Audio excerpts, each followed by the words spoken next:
जय हिंद दोस्तों। फिर से एक बार आप लोग स्वागत है जेपीएससी विद अमन की क्लास में। यह क्लास सेमेस्टर 3 वाले स्टूडेंट के हेल्पफुल रहेगा जिनका कोर पेपर 7 पॉलिटिकल साइंस है। आई होप यह क्लास आप लोगों को बहुत अच्छा लगेगा। आज का इम्पोर्टेंट क्वेश्चन है साथियों कि झारखंड की जनसंख्या में विविधता के कारणों पर प्रकाश डालिए। यानी झारखंड की जनसंख्या में क्या समस्याएं हैं, क्या विविधता है, क्या भिन्नता आ रही हैं, क्यों वृद्धि हो रहा है, ये बारे में आप लोगों को बताना है। इस क्वेश्चन को बताने से पहले सबसे पहले आप लोग देख लीजिए झारखंड की जनसंख्या का परिचय। देखिए, झारखंड में 2011 की जनगणना के अनुसार राज्य की कुल जनसंख्या 3,29,88,134 है। तो इसको बोल सकते हैं 3.29 मिलियन। ठीक है, देखिए, जिसमें से 1,69,30,315 क्या है, पुरुष है, एवं 1,60,57,819 क्या है, महिलाएं हैं। तो ये तीनों डेटा को आप लोग याद करके परिचय में लिखिएगा। देखिए नेक्स्ट, तेलंगाना के गठन के बाद झारखंड जनसंख्या की दृष्टि से देश का 14वां राज्य बना। कितना जनसंख्या के नाम पर 14वां राज्य बना तेलंगाना के गठन के बाद। ठीक है, और राज्य की कुल जनसंख्या का 76% आबादी ग्रामीण क्षेत्रों में क्या करती है, निवास करती है, तथा 24% जो आबादी जो है वह नगरीय क्षेत्र यानी शहर में क्या करती है, निवास करती है। झारखंड की कुल जनसंख्या का 2.7% है। मतलब भारत का कुल जनसंख्या का झारखंड कितना जनसंख्या है, तो 2.72% है। ठीक है, अब देखेंगे हम लोग क्वेश्चन के अनुसार झारखंड की जनसंख्या में विविधता का निम्नलिखित कारण है। तो कौन कौन से कारण हैं? तो पहला कारण है जनजातीय जनसंख्या। झारखंड में जो जनजातीय जनसंख्या बहुत है। देखिए, झारखंड में कुल 32 जनजातियां पाई जाती हैं,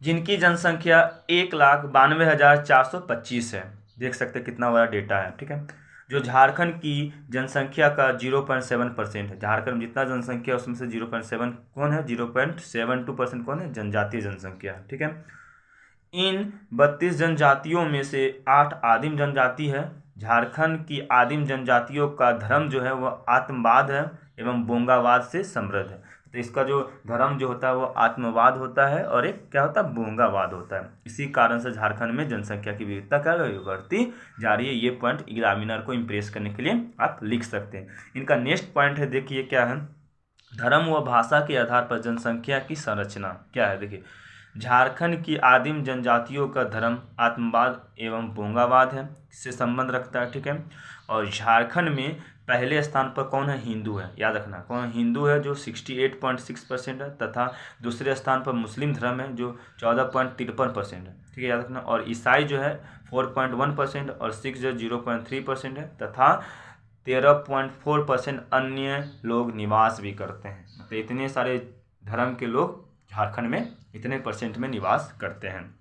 हम देखते हैं भाषा के आधार पर। देखिए, तो भाषा के आधार पर हिंदी भाषा सबसे अधिक 32% बोली जाता है, यानी बोला जाता है। और हिंदी के अतिरिक्त संथाली, मगही, मुंडारी, नागपुरिया आदि भाषाएं बोली जाती है। मतलब हिंदी के अलावा भी बहुत सारी भाषा क्या किया जाता है, बोला जाता है। व्यवसायों के आधार पर जनसंख्या की संरचना। झारखंड जनसंख्या को व्यवसायिक संरचना के आधार पर निम्नलिखित 3 भागों में विभक्त किया जा सकता है। कितने भागों में, 3 भागों में। तो पहला है प्राथमिक व्यवसाय। इसमें कौन कौन आते हैं, तो कृषक आते हैं, मजदूर आते हैं, खनन से संबंधित क्रियाकलाप करने वाले जितने भी आते हैं वो आते हैं। प्राथमिक और द्वितीय तृतीयक समझने के बेस्ट एग्जाम्पल आपको हम दे सकते हैं। मान लीजिए, सपोज कीजिए कि आपके पास बिस्किट पहुंच रहा है। ठीक है, तो बिस्किट पहुंचे से पहले जो आटा, गेहूं से जो बिस्किट बनता है, तो गेहूं जो उगाया यानी किसान क्या होता है, प्राथमिक व्यवसाय होता है। और गेहूं से बिस्किट बनाया वो आपका हो जाएगा द्वितीय व्यवसाय। और बिस्किट आपके पास व्यापार करके पहुंचाया तो ये आता है तृतीयक व्यवसाय। तो ये एग्जाम्पल के माध्यम से आपको हम समझा दिए। अब देखते हैं हम लोग द्वितीय व्यवसाय। द्वितीय व्यवसाय के अंतर्गत आता घरेलू एवं विनिर्माण उद्योग। ठीक है, ध्यान दीजिएगा। और तृतीयक व्यवसाय के अंतर्गत आता है व्यापार, वाणिज्य, परिवहन, संचार, आइए अन्य सेवाएं। ये तो आपको हम बता दिए कि ये तृतीय व्यवसाय को और प्रथम और द्वितीय किस तरह से समझा जाता है। अब देखेंगे व्यवसायों के आधार पर झारखंड की जनसंख्या। तो प्राथमिक व्यवसाय करने वाले कितने परसेंट है, तो 77.6% है। ध्यान दीजिएगा, बहुत बड़ा डेटा है। द्वितीय व्यवसाय करने वाला 7.6% ही है और तृतीय व्यवसाय करने वाला 14.6% है। मतलब सबसे ज़्यादा कृषक वर्ग, मजदूर लोग झारखंड में रहते हैं। नेक्स्ट पॉइंट है झारखंड में जनसंख्या वृद्धि। अब देखेंगे झारखंड में जनसंख्या वृद्धि किस तरह से हो रहा है। देखिए वर्ष 2001 के अनुसार जनगणना जो हुआ था उसमें देश का यानी भारत की वार्षिक जो वृद्धि दर है 2.13% है, जबकि झारखंड की जो वार्षिक दर है 2.3% है। मतलब यहाँ जनसंख्या क्या हो रहा है, कम थोड़ा सा वृद्धि हो रहा है। ठीक है, याद रखना, ध्यान देना है। आगे देखिए जनसंख्या का घनत्व, किस तरह से झारखंड में जनसंख्या का घनत्व है। देखिए संपूर्ण राज्य में जनसंख्या का औसत घनत्व 414 व्यक्ति प्रति किलोमीटर है और भारत का औसत घनत्व 382 व्यक्ति प्रति किलोमीटर है। ठीक है, याद रखना। ठीक है, संपूर्ण राज्य का, ठीक है, और भारत का कितना है, 382 किलोमीटर है, प्रति वर्ग किलोमीटर है। जनसंख्या का अर्थ है किसी क्षेत्र विशेष में प्रति वर्ग किलोमीटर में निवास करने वाले व्यक्तियों की संख्या। ठीक है, मतलब जनघनत्व का अर्थ होता है किसी भी क्षेत्र में निवास करने वाले, किलोमीटर के अंदर निवास करने वाले व्यक्तियों की जनसंख्या। ठीक है, अब देखिए इससे व्यक्ति भूमि अनुपात भी कहा जाता है, इसे भूमि अनुपात भी कहा जाता है। तो वर्ष 2001 की जनगणना के अनुसार यह घनत्व 338 व्यक्ति प्रति किलोमीटर था, परंतु 2011 की जनगणना के अनुसार 414 व्यक्ति प्रति किलोमीटर हो गया, यानी 74 व्यक्ति प्रति किलोमीटर वृद्धि हो गई, जो भारत के 14वां स्थान पर आता है। यानी इतना वृद्धि हो रहा है किलोमीटर, यानी जनसंख्या का घनत्व क्या हो रहा है, वृद्धि हो रहा है। अब देखेंगे जनसंख्या का लिंगानुपात। देखिए झारखंड की आबादी लगभग 32.98 मिलियन है, जो भारत की कुल जनसंख्या का 2.72% है।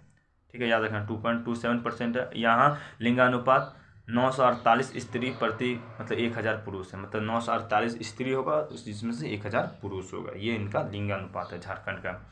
अब देखेंगे जनसंख्या की साक्षरता दर। अब देखिए झारखंड की आबादी लगभग 32.98 मिलियन है, जिसमें से 66.41 कुल साक्षर दर है, मतलब इतना आदमी जो है वो क्या शिक्षित है। अब देखेंगे ग्रामीण एवं नगरीय जनसंख्या। देखिए झारखंड की आत्मा उसके गांव में बसती है। झारखंड की जो आत्मा कहाँ बसती है, उसकी गांव में बसती है। 2001 की जनगणना के अनुसार 77.75% जो है ग्राम में निवास करती है। ठीक है, और तथा 22.25 शहरों में निवास करती है आदमी व्यक्ति लोग। ठीक है, ध्यान में रखना है। ठीक है, ये है ग्रामीण और नगरीय जनसंख्या। ठीक है,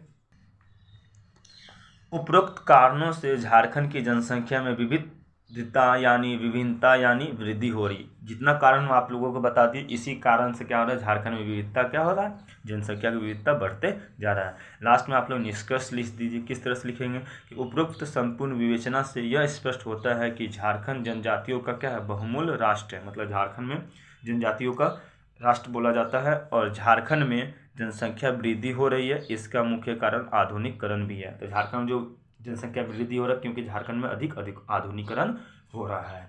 ठीक है, इसी तरह से आप आंसर को एंड कर दीजिएगा। आपको अच्छी तरह समझ में आ गई कि झारखंड में विविधता यानी भिन्नता क्यों बढ़ते जा रहा है। ठीक है, फिर मिलेंगे नेक्स्ट क्लास में, तब तक के लिए बाय।